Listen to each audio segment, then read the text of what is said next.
So very important tip, always make sure you do some kind of pre-production. These two little widgets, something that I recommend. So Total Crumpet, this was Total Biscuit. Very tricky to do in this game, was making the correct algorithms. That's a sound effect that I made literally 10 years ago. And nowadays I am still using that sound effect. It's actually kind of funny. I definitely should have changed this to, instead of hard coding the year 2015, and I did all of the animations myself.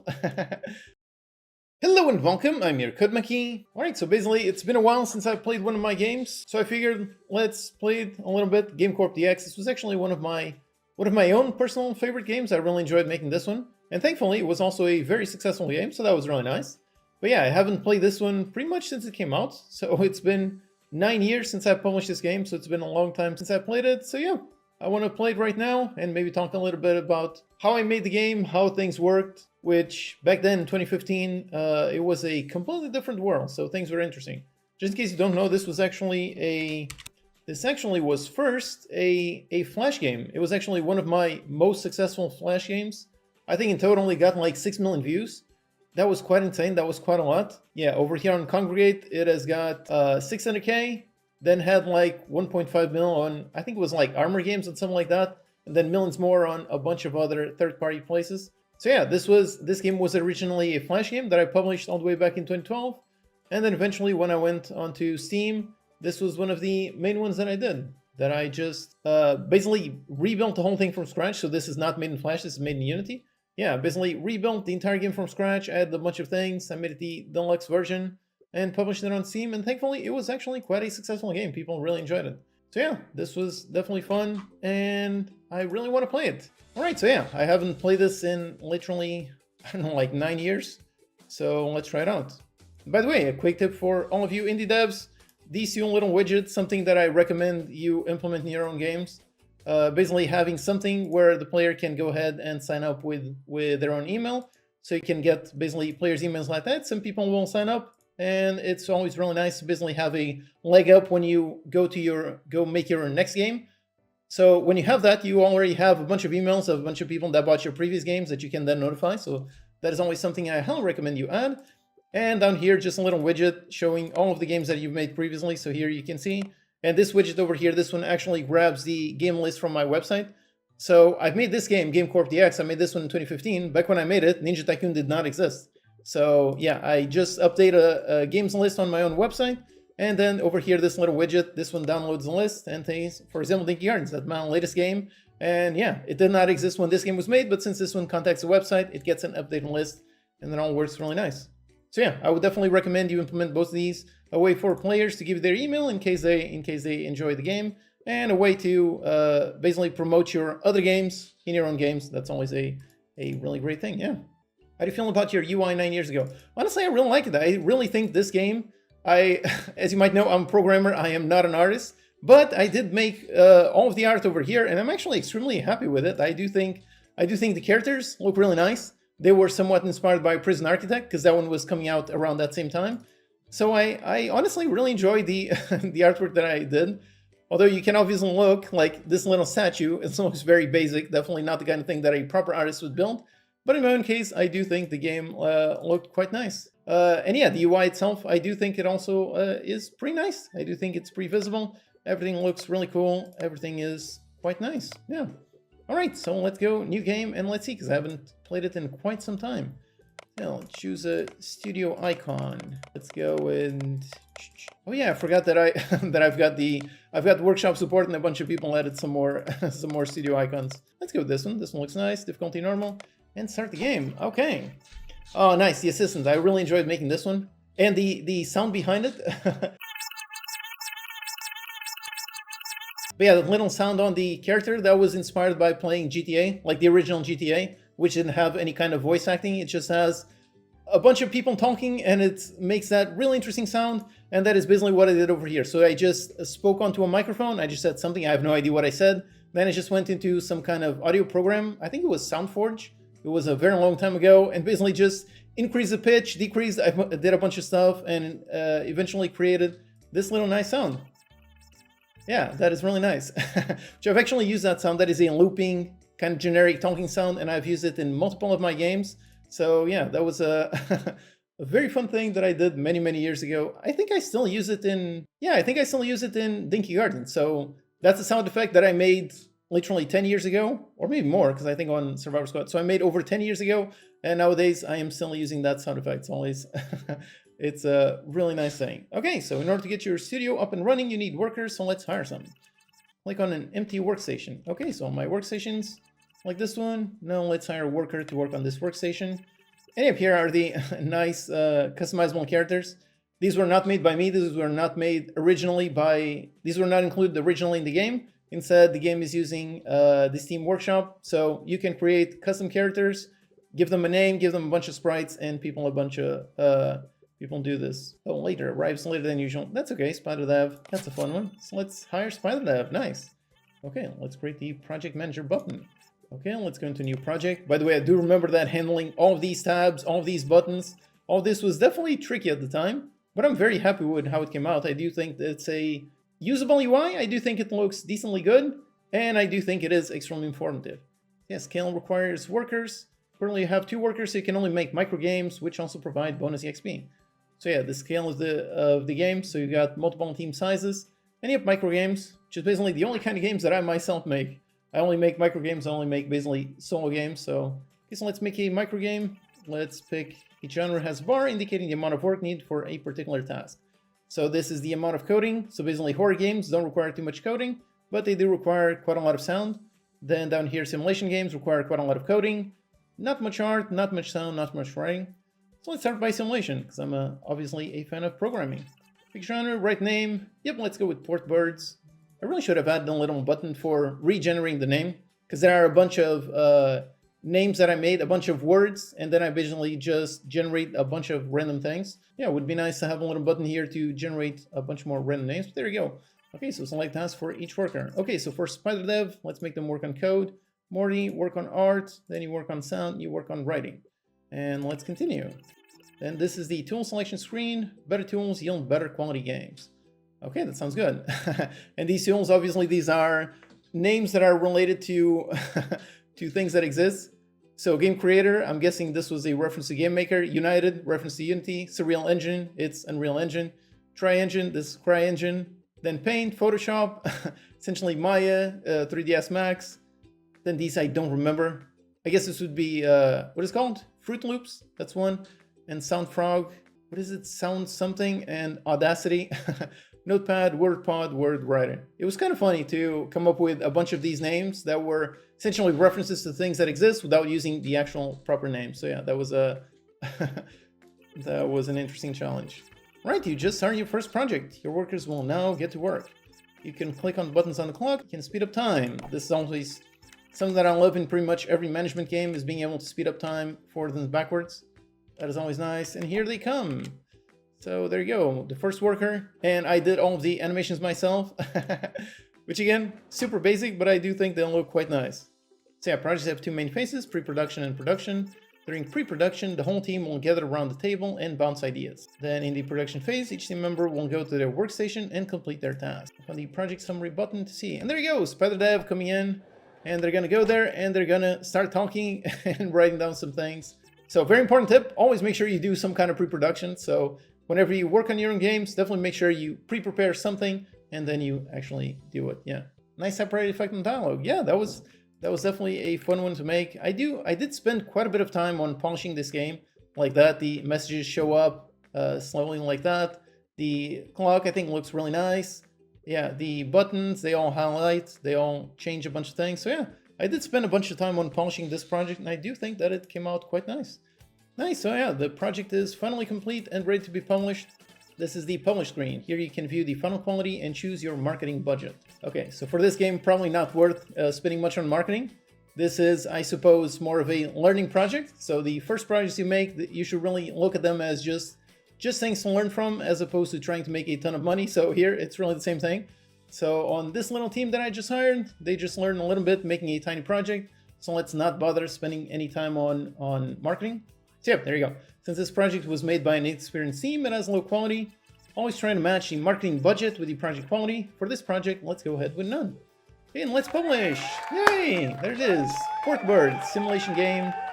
and it's got 28. And then the reviews, yeah. Once again, another thing that I really enjoyed coming up with related names. I wonder how many of you can understand the references. So Total Crumpet, this was Total Biscuit. I was a big fan of Total Biscuit back in the day. I really loved his WTF his videos.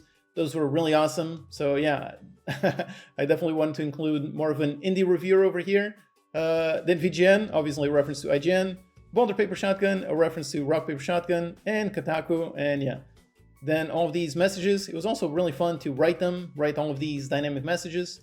And yeah, apparently everyone gave me 0 stars, except Total Crumpet gave me half a star. Nice. That was cool. VGN should always give 7 out of 10. That would be interesting. If you want a good game, Port Birds is not for you. Use your $5 to buy something decent instead. Oh wow, that is harsh. Port Birds just plain awful. I don't understand what is going on in devs' heads. There you go, it's just a training project. So it's the first one that starts off like this, and then eventually we're going to build some masterpiece. So yeah, that should be nice. It's your first game, so don't worry about the scores. The more experienced your team is, the better the games they will produce.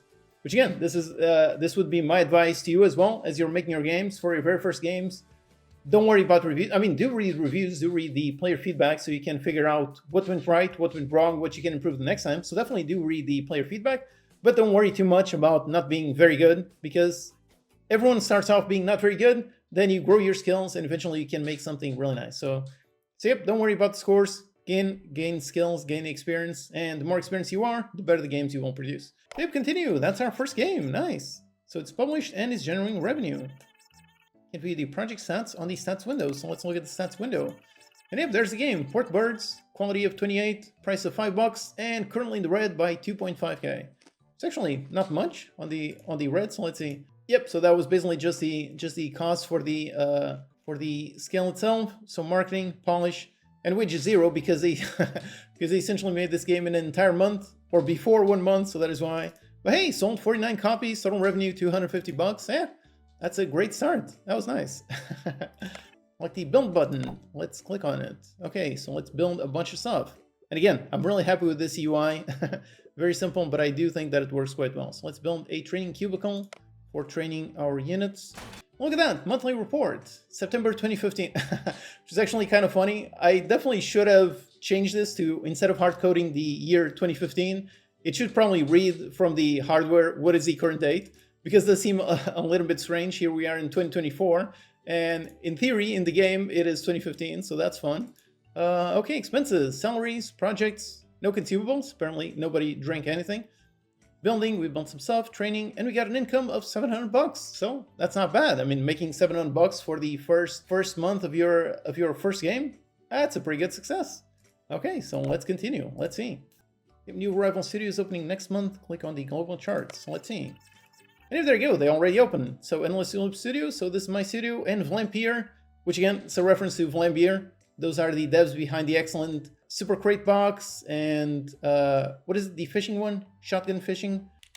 Vlampier. They made so many awesome games. Definitely one of the best. Oh wow, that is a very, very basic page. But yeah, Super Crate Box, Series Sam. Oh, they made that one. Yeah, Ridiculous Fishing. That is one. That was awesome. Love Trousers. That was awesome. And Nuclear Throne. That was also really cool. So yeah, definitely an excellent indie devs. So yeah, I wanted to make sure that I had references to both indie devs and established studios. So yeah, that was nice. Okay, that sounds good. That's all I have to teach you. If you need help, just follow the current objective. Good luck. Okay, that sounds good. So yeah, that was the tutorial, which I do remember that it took me quite a while to come up with the tutorial and make it in a nice, smooth manner. Like for example, in the very beginning, I had basically all of the buttons visible at all times, and that was really confusing. It was really tricky to get. So then I remember one of the big things that I did was what I just did right now, which is basically only showing these buttons after the tutorial teaches you about them. So that is always something that I would advise you to do, which is basically hide the options that are not relevant for that part of the tutorial until they become actually relevant. Then do show them, show them contextually instead of showing them pretty much just all the time. So they're currently making progress, and he's currently drinking from the water cooler, which right now, just water, no bonuses. It's kind of funny how you can essentially upgrade drinks, but for me personally, I only ever drink water, so for me personally, I don't really need any upgrades. Sandwich, and I don't know what are the others. And let me hire another worker just so I can have Mr. Meeseeks. So it's October 2015, and we made $5 grand. Wow, that is surprisingly good. That was another thing that was very tricky to do in this game, was making the correct algorithms for the game sales, making them not go too insane but not go too small. That was really tricky, coming up with the graph for the sales and making it in a way that it is related to the actual quality of the game. So related to the quality of the game, related to the fans of the studio. So related to all of that, coming up with the right number to sell at the right amount. I remember that was really tricky. I definitely had to iterate upon that algorithm tons and tons of times. So yeah, that was tricky, but quite fun. Look at that, for the first game, one that got nearly 0 stars, sold 150 copies, then 966, and then 72. So yeah, selling over 1,000 copies on your first game. I would say that is a huge success. So yeah, that is quite nice. Yeah. What would you do differently if you were to remake the game or a sequel now? That is a very interesting question, because I don't know, because I really like how this game came out. It is a very tight focused game.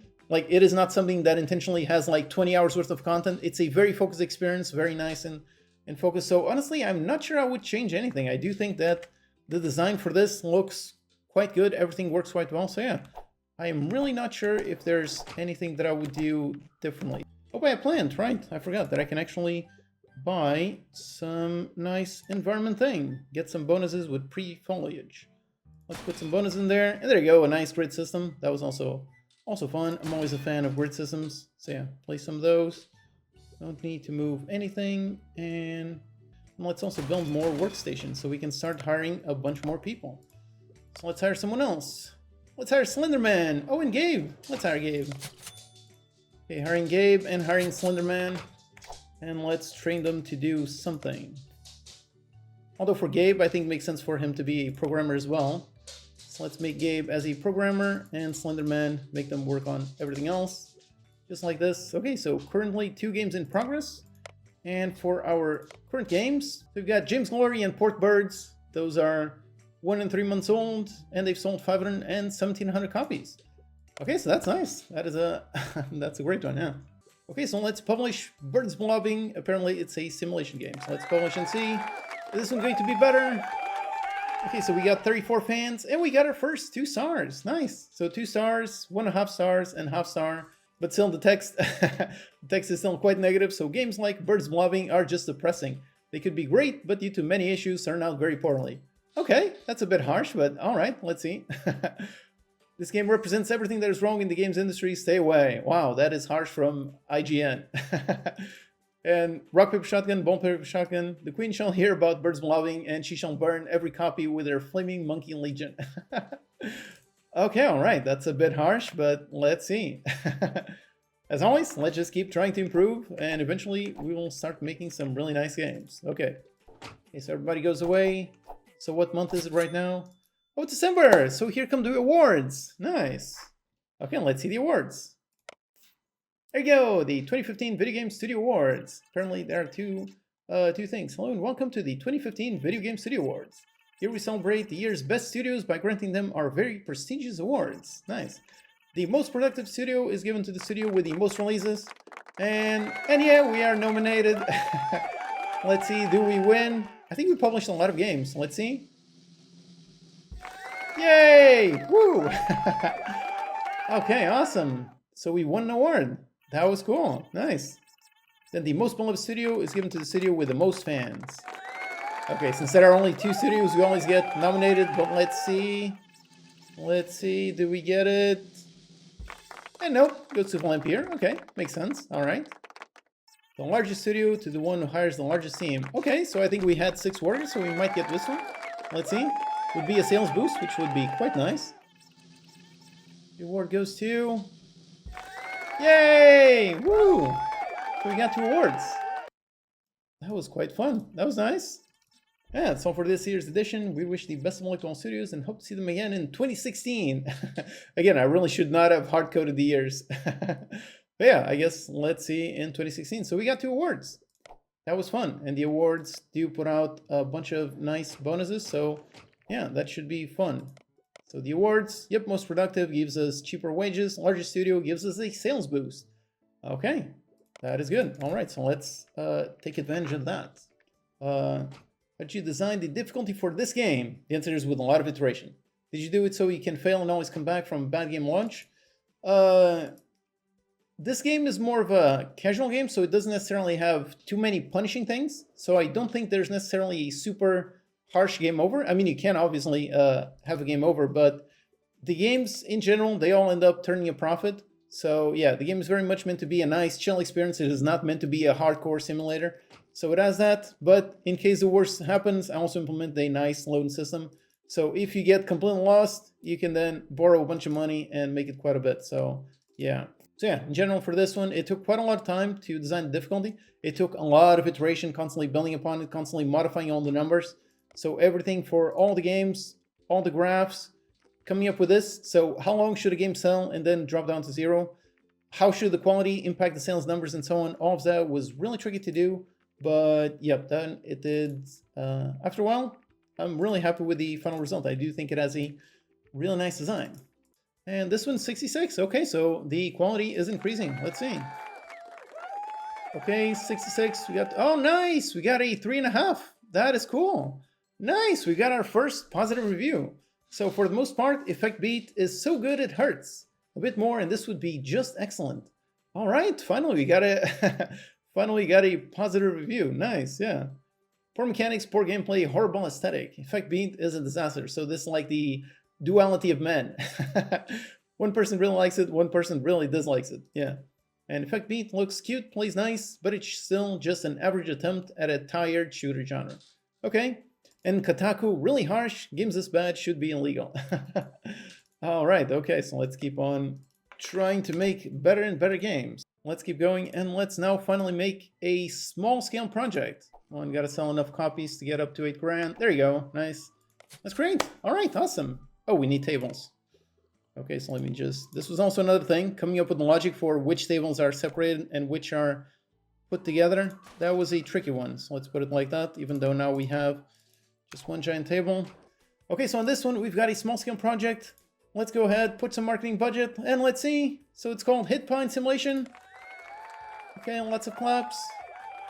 429. Hit Pine is the pinnacle of simulation games. Go out and get it. Nice, 5 stars. Awesome.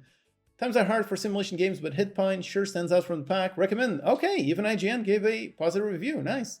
Loop Studios have made some good titles, but this might be the best yet. Clearly, everyone gave it their all. Nice. And then, of course, we got to have a negative one. So Kotaku, Hit Pine is just bad. It's not horrible, but it's not average either. Okay, so in general, very nice. Yeah, I think that was I think that was cool. All right. So we finally got a game that is a nice hit. Let's see on the project statistics. Hit Pine, currently in the red by 150K. Which honestly is very small budget for a game made with 4 developers. Well, let's see, start getting some sales. Woo, there you go. Sold 600 copies on the first hour. I don't remember when I made it. Nice. Yes, there you go. It is. Eventually, it will make a profit. Yeah. In 1 month, it already made 2.5K sales, 50K revenue. And there you go. The number's going up. That's always fun. Nice. Oh, yeah. Now I can upgrade their move speeds. Apparently, cheeseburger increase your move speed. I don't think that's right. But okay, I guess it works. And a coffee increase your move speed. Now that one does make sense. Look at that, eating a cheeseburger. That was fun. Spider-Man had too many cheeseburgers. Yep. Look at me also working here. Yep, lots of people working here. And let's hire some more. There you go. Look at that. We made 100 grand in a year. Wow, that in a year? No, in 1 month. So yeah, definitely a very, very successful studio already. Okay, so we need to build the wall. So let's go ahead. Let's expand it by quite a bit more. Yeah, this one I definitely should have implemented the logic for being able to hold down the button and just drag instead of clicking one by one, but okay. And just place a ton of statues, just get everything really polished, really nice. And I guess let's put some more workstations and some more tables and some more training cubicles. All right, nice. That's a big one. Okay. Hey, Super Meat Boy. That's fun. And he's hungry. Okay, that makes sense. Oh, and Isaac as well, and Big Boss. These are all characters that the community made because I implemented workshop support. So let's hire Super Meat Boy, let's hire Isaac, and let's hire Big Boss. Okay, so let's publish Part Gun. It's a shooter game. This one has quite a lot of quality, so let's actually invest a little bit in some marketing. 80 grand. Wow, that's quite a bit. Publish. Let's see.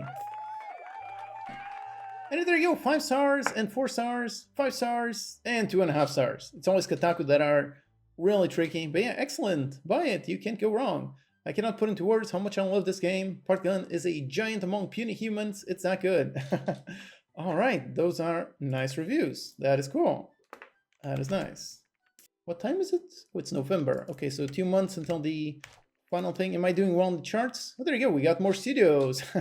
Double Fine, which of course is Double Fine, and they got 1.5 million in the bank, so they're doing quite well. Introsurgeon Software, which of course is Introversion Software, so developers behind Prison Architect, Darwinia, and so on. And yeah, so it was really fun coming up with all these studios, and yeah, that is Tim Schafer. Yeah, I totally forgot about all the various references that I did. But yeah, I'm pretty sure that one is meant to be Tim Schafer from Double Fine. So yeah, nice. Finish this game. Let's see. How does this one go? Let's put it with medium. Birdsman. It's a shooter. 5 stars. Nice. This is the Edge of Gaming. Bloody awesome time, chap. Nice. So yeah, that's reference to Total Biscuit. Yeah. Cost $15, and for that price, it's a seal. Nice. Game of the Year contender right here. That is cool. Rock Paper Shotgun. Excellent. Nice. And it's always Kotaku that is super harsh. Endless Loop Studios' latest game is nothing special. I can't say I've loved or hated Birdsman. All right, so they're always very, very tricky to, very tricky to please, I suppose. All right, so yeah, it's been fun to replay this game 9 years later. I'm still really happy with how it came out. I think all the systems work well together. Visually, it looks good, and it's still fun to play nowadays. If you want to play it for yourself, you can pick up the game bundle on my website or from Steam. Or if you want to learn how to make games instead of playing them through a tycoon, if so, then check out my free Kitchen Chaos course, or check out my free C# course. Thanks to everyone who joined me on livestream. I definitely would like to do this for all my other games in the future. Alright, so thanks for watching, and I'll see you next time.